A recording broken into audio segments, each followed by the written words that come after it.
چاند پر کئی ہزار ٹریلین ڈالر کے ہیرے اور دیگر معدنیات کا چندریان نے پتہ لگا لیا ہے۔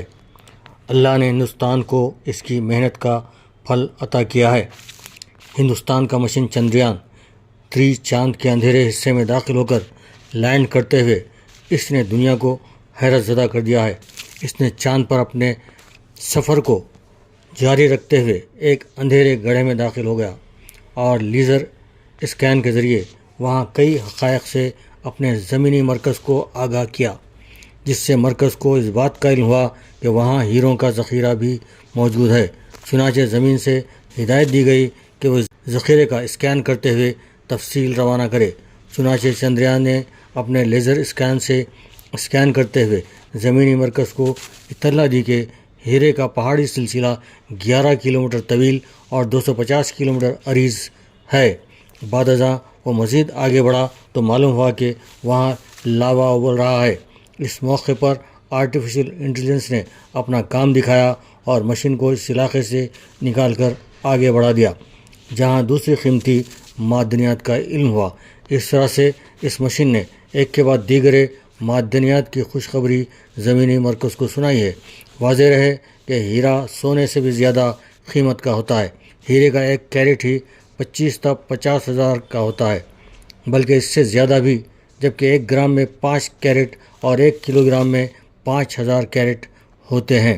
اس طرح سے 1 کلو گرام ہیرے کی لاگت 25 کروڑ تا 50 کروڑ ہوگی، جبکہ ہیرے کے یہ ذخائر کئی ہزار ٹن ہو سکتے ہیں۔ اس طرح سے ہندوستان دنیا کا امیر ترین ملک بن جائے گا۔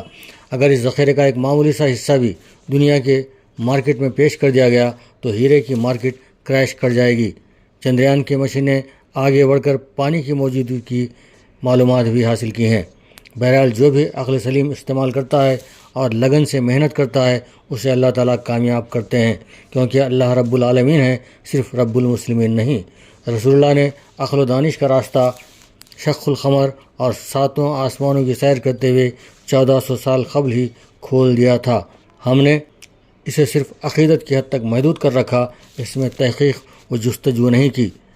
انسان کا چاند پر پہنچنا پہلے آسمان کی لاکھوں کروڑوں سیاروں ستاروں کے درمیان ابتدائی قدم ہے، جبکہ رسول اللہ نے 7 آسمانوں کی سیر کرتے ہوئے آخری قدم بھی رکھ دیا ہے۔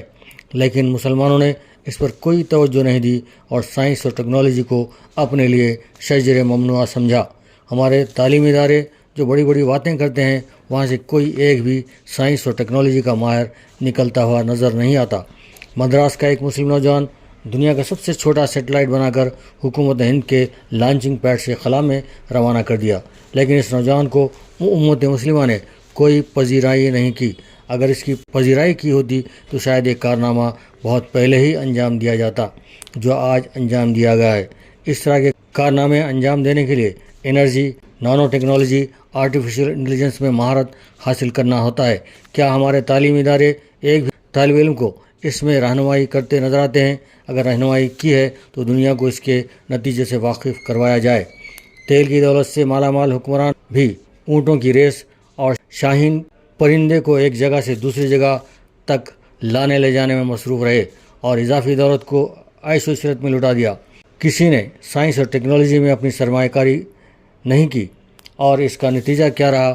کوئی بھی اپنا ایک کارنامہ دنیا کے سامنے پیش کرنے کے موقف نہیں۔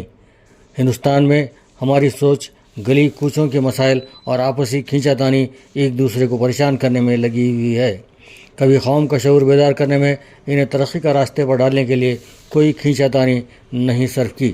اپنے ذاتی مفادات کے لیے ایک دوسرے سے دست و گریباں رہے۔